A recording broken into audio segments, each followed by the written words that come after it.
வணக்கம் dear viewers. நான் doctor M P Parthasarathy, consultant orthopaedic and joint replacement surgeon, Sri Mamallan hospital, Kanchipuram. So இப்போ அவங்ககிட்ட நான் ஷேர் பண்ண ஒரு விஷயம் வந்து மெடிக்கல் மேனேஜ்மெண்ட் ஆஃப் ஆஸ்டியோஆர்த்ரைட்டிஸ், அதாவது மருந்து ரீதியான முட்டு தேய்மானத்துக்கான வழிமுறைகள் தான் இப்போ நம்ம சொல்ல போகிறோம். பொதுவாக பேஷண்ட்ஸ்க்கு மக்களுக்குள்ள ஒரு காமன் ஃபியர் வந்து சர்ஜரி.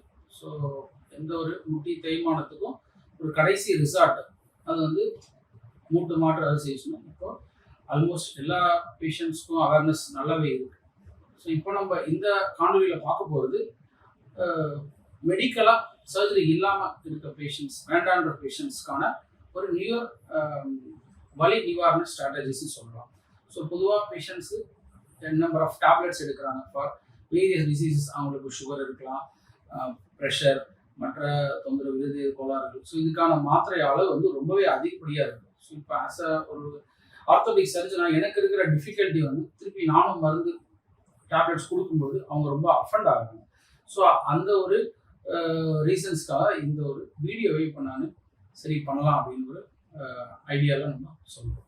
ஸோ இப்போ மெடிக்கல் மேனேஜ்மெண்ட் பார்க்கும்போது டேப்லெட் இல்லாமல் நேசல் ஸ்ப்ரேல இப்போ நிறைய மெடிகேஷன்ஸ் இருக்குது. ஸோ டெஃபினட்டாக அதை உங்கள் கன்சல்டன்ஸ் கிட்ட, ஆர்த்தோஸ் கிட்ட பேஷண்ட்ஸ், ஆஸ்டியோஆர்த்ரைட்டிஸ் பேஷண்ட்ஸ் வந்து அதை வேணும்னு நம்ம யூஸ் பண்ணிக்கலாம். ஸோ நல்ல ரீதியில் நமக்கு சைட் எஃபெக்ட்ஸ் ரொம்ப கம்மியாகவும் டேப்லெட் அளவுகள் ரொம்பவும் மினிமலாகவும் இருக்குது. ஸோ செகண்ட் திங் பார்க்கணும்னு பார்த்தீங்கன்னா ஸ்டிக்கர்ஸ் இருக்குது. வலி நிவாரண ஸ்டிக்கர்ஸ்ன்னு சொல்லுவாங்க.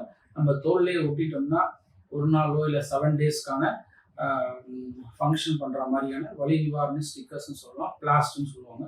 ஸோ அதுவும் நல்ல ரீதியில் நல்ல ரிசல்ட்ஸ் இருக்குது. பேஷண்ட்ஸ்க்கு டேப்லெட்ஸுடைய ஈக்குவலாக ஃபங்க்ஷன் ஆகுது. ஸோ தேர்ட் திங் பார்க்கும்போது ப்ராப்பர் ரீஹாப் எக்ஸசைஸ் ரொம்ப ரொம்ப இம்பார்ட்டன்ட். எப்படி டேப்லெட் நம்ம ஒரு கோர்ஸ் மாதிரி எடுக்கிறோமோ, எக்ஸசைஸ் நம்ம எப்பவுமே அதை எடுக்கிறது இல்லை. அது எப்போயும் ஒரு நெக்லெக்டட் பார்ட் தான்.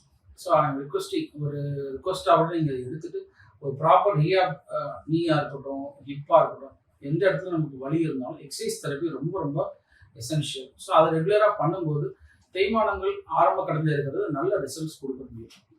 And fourth important thing appliances சொல்லலாம், belt or braces, supportive devices. எந்த இடத்துலையும் நம்ம வந்து பொதுவாக கஸ்டமைஸ்டாக ஒரு பெல்ட், ஒரு பேண்டேஜ் போடுறதுக்கு பேஷண்ட்ஸ் ரொம்பவே ஹெசிடேட் பண்ணுறாங்க. லைக் ஒரு ரிலீஜியஸ் ப்ராக்டிஸாவோ இல்லை ஒரு ஷையாவோ ஃபீல் பண்ணுறாங்க. பப்ளிக் பிளேஸ் பண்ணால் எப்படி சார் நான் யூஸ் பண்ணுறது? டெஃபினட்டாக இந்த மாதிரி braces and appliances devices much helpful. அவங்களுடைய வலி நிவாரணம் ஆகட்டும், வளைவாகட்டும், அதை கரெக்ட் பண்ணுறதுக்கு ரொம்பவே யூஸ்ஃபுல்லாக இருக்குது. And diet very very balanced and nutritious diet ரொம்ப ரொம்ப முக்கியம். நம்ம வீட்டில் ஹவுஸ் ஒய்ஃபாக இருக்கிற most of the patients irregular timing of food and நியூட்ரிஷியஸாக எடுக்கிறாங்களான்றது இஸ் $1 million கொஸ்டின். கண்டிப்பாக second thing proper timing food ரொம்ப ரொம்ப essential. So concentrate on the diets. And last thing latest advancement டெக்னாலஜியில் பார்த்தீங்கன்னா knee injections or joint injections சொல்லலாம். So various levels and various grades of this injections இருக்குது. So உங்கள் ஸ்டேஜஸ்க்கு ஏற்ற மாதிரி அதை நீங்கள் டாக்டர்கிட்ட ஆலோசனை பண்ணி யூஸ் பண்ணோம்னா நம்ம இன்னும் இந்த முட்டி தேய்மானத்துலேருந்து பெட்டராக நம்ம ஃப்ரீடமாக இருக்கலாம். தேங்க்யூ.